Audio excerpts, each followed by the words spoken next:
e essa filosofia e essa teologia ligada ao amor humano e ligada ao sacramento do matrimônio e a visão do corpo humano e da sexualidade humana à luz do Evangelho. E essas foram as catequeses que depois foi usado esse termo, né, que o próprio João Paulo II usou, principalmente nas primeiras catequeses, de teologia do corpo. Então, quando a gente fala da teologia do corpo de João Paulo II, a gente está falando nesse conjunto de 133 catequeses, a respeito do corpo humano, a respeito da sexualidade humana, a respeito do matrimônio e também a respeito da vida consagrada, né? Isso é uma coisa muito interessante, porque João Paulo II se pergunta, no meio de tudo isso, onde é que fica a vida consagrada, né? Se a sexualidade é uma parte integrante do ser humano, então como é que fica a pessoa consagrada, a pessoa que escolhe o celibato, né? Então o celibatário é uma pessoa então, que renuncia à sexualidade, né? Ou ele vive a sua sexualidade de uma outra forma, né? É isso que João Paulo II vai falar, que é uma coisa muito interessante, né? É uma coisa muito interessante que a gente não vai adiantar aqui para não estragar a surpresa, né? Mas ela entra também nesse conjunto, nesse corpo da teologia do corpo de João Paulo II. Para essas catequeses, em primeiro lugar, João Paulo II faz uma análise de alguns trechos da Bíblia. Tá? Para cada conjunto de catequeses é uma longa meditação sobre uma passagem da Bíblia, que ele toma como fio condutor. Então, a primeira passagem que ele vai usar é aquela resposta de Cristo aos fariseus, que perguntam: é lícito ao homem repudiar a sua mulher? E Jesus fala: vós não lestes que no princípio Deus os criou homem e mulher, e o homem deixará seu pai e sua mãe, se unirá a sua mulher, os dois serão uma só carne.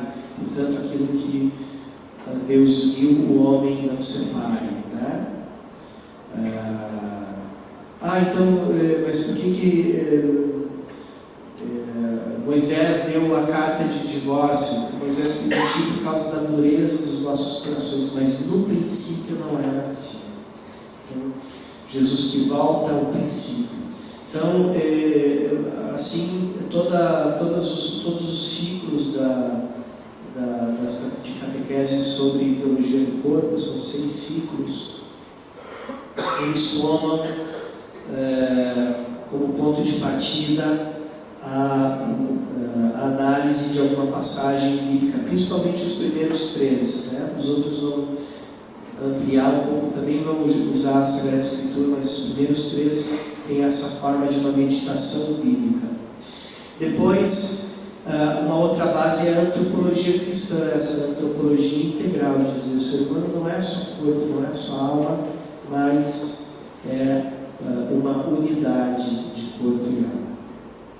E, em terceiro lugar, João Paulo II usa o personalismo filosófico, tá? Que é uma corrente filosófica moderna. Então, João Paulo II ele não vai usar como referência filosófica a filosofia escolástica, a filosofia de Santo Tomás de Aquino. Ele vai usar influências de autores modernos, principalmente autores que saíram da fenomenologia, da escola fenomenológica, que foi fundada por Husserl. Qual é a coisa própria dessa fenomenologia? É um olhar atento à realidade, né? Husserl tinha faz com um lema: temos que ir às coisas mesmas. Então, um olhar atento à realidade. E dentro da fenomenologia surgiram escolas que fazem parte dessa família da fenomenologia. A mais famosa dessas escolas, sem dúvida, é o existencialismo. O existencialismo é uma corrente filosófica derivada da fenomenologia, mas existe uma outra corrente que não teve tanto na moda como o existencialismo, que foi o personalismo, quer dizer, a análise do ser humano como pessoa. O que a gente quer dizer que o ser humano é pessoa? A palavra pessoa, ela entra na filosofia por meio da teologia, e de forma especial da teologia trinitária. Quer dizer, quando a igreja precisou explicar que adora um só Deus em 3 pessoas. Então, o que são essas 3 pessoas? São 3 deuses? Não. Porque existe um só Deus. Então, o que caracteriza essas pessoas? O que caracteriza é a relação. O pai é pai porque é pai de um filho. O filho é filho porque é filho de um pai. E o Espírito Santo é Espírito Santo porque ele é soprado pelo Pai e pelo Filho. Então, é o estar em relação. Aqui eu não vou dar, não se preocupe que eu não vou dar uma aula de teologia trinitária disso, senão você não sair com o cérebro, aí sai com fumaça. Eu já estou vendo umas fumaças aqui, né? Então, mas enfim, só para dizer que a ideia de pessoa, ela entrou na filosofia através da teologia. Então, quando se fala de pessoa, se fala de relação. O ser humano, ele é pessoa porque ele está em relação. E a relação não é uma coisa acidental no ser humano, é uma coisa que constitui o ser humano enquanto tal. Quer dizer, ser humano é estar em relação. É estar em relação. Porque, para começar, porque de trás de você tem um homem e uma mulher, que são os teus pais. Quer dizer, você já existe em relação a eles. Pois tudo aquilo que você aprende em relação com as pessoas que estão em torno de você.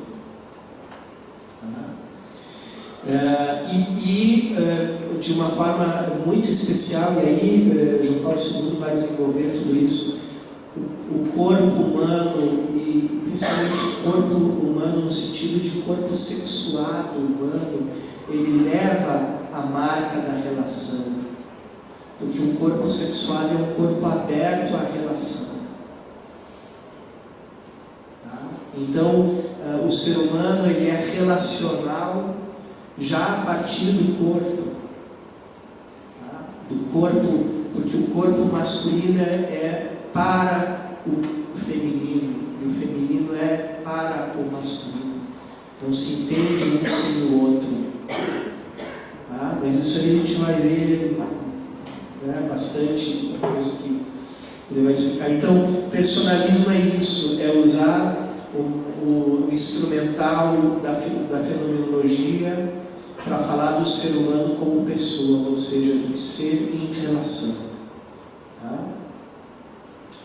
Bom, a estrutura da teologia do corpo de João Paulo II, ela aparece em 2 ciclos, segundo o próprio João Paulo II. O primeiro ciclo são as palavras de Cristo.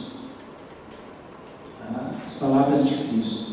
Então, ele vai pegar 3 palavras de Cristo, 3 respostas que Cristo dá no Evangelho, e vai fazer uma meditação sobre elas.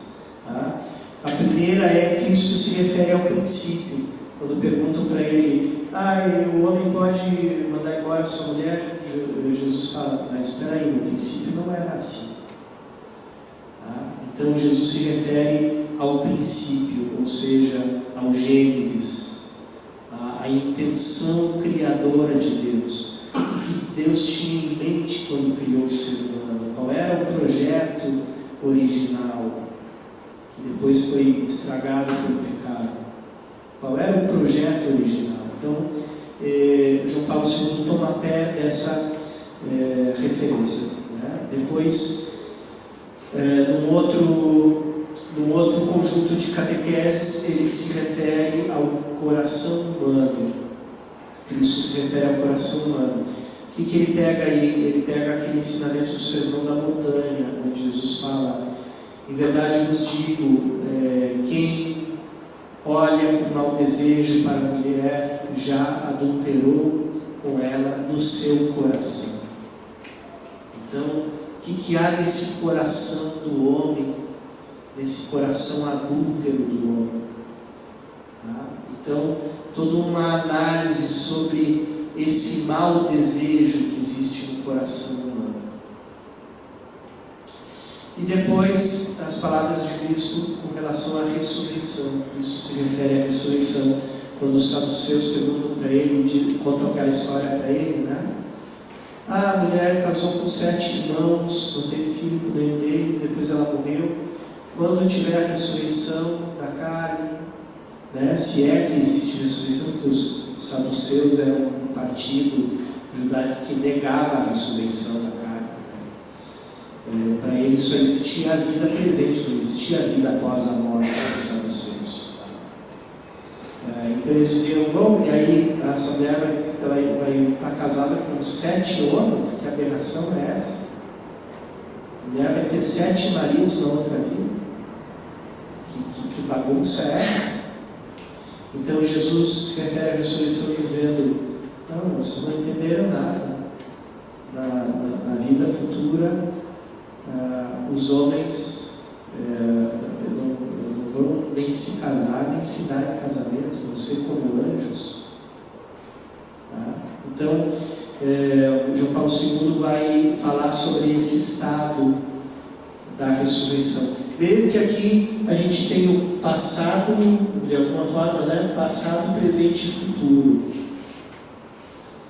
Quer dizer, qual era o projeto original de Deus, como é o estado atual, o estado do homem pecador, e qual é o estado futuro, o estado do homem da ressurreição da carne. O segundo ciclo fala sobre o sacramento do matrimônio, o corpo como sacramento também. Ele vai falar do sacramento do matrimônio, as várias dimensões do sacramento, a dimensão da aliança e da graça.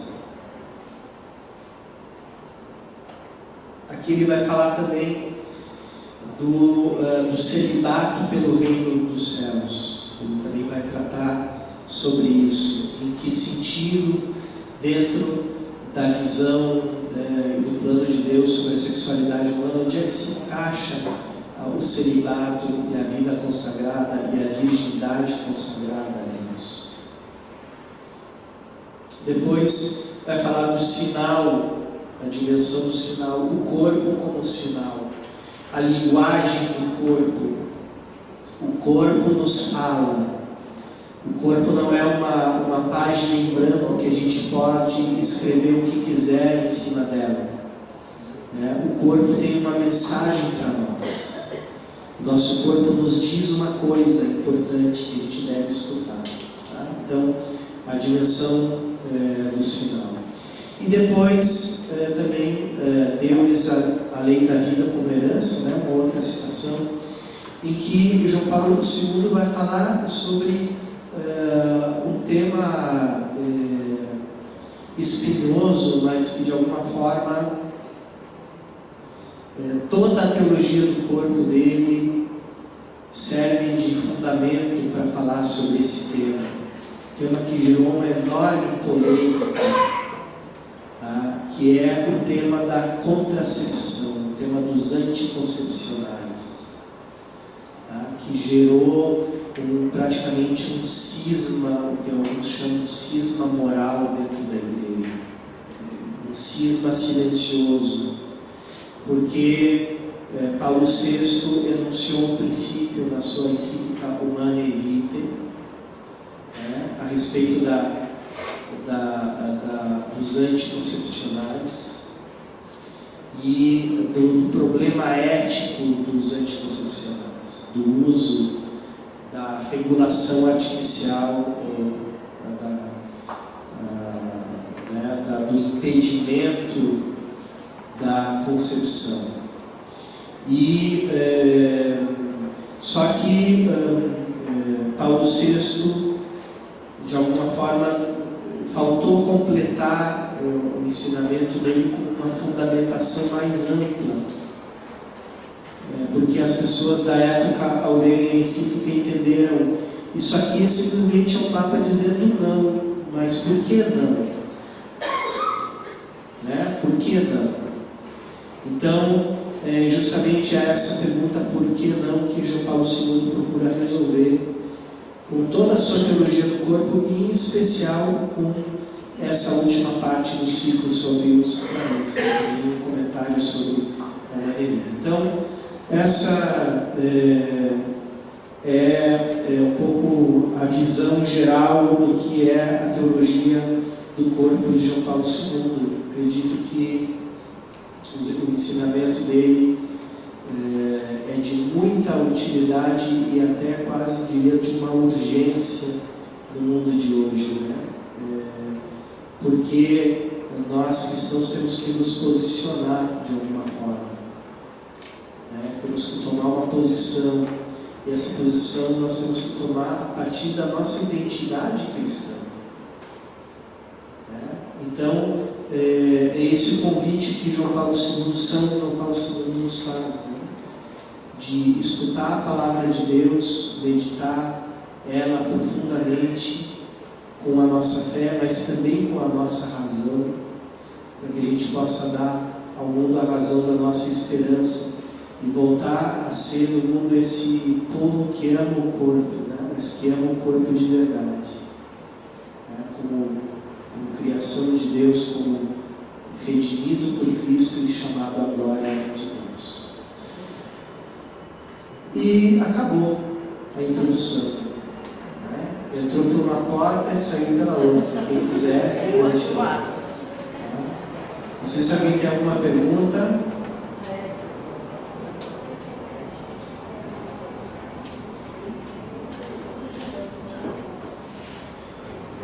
Vamos então dar graças a Deus e, se Deus quiser, na próxima quarta-feira a gente... Como? Aqui o Álvaro vai dar os avisos para nós.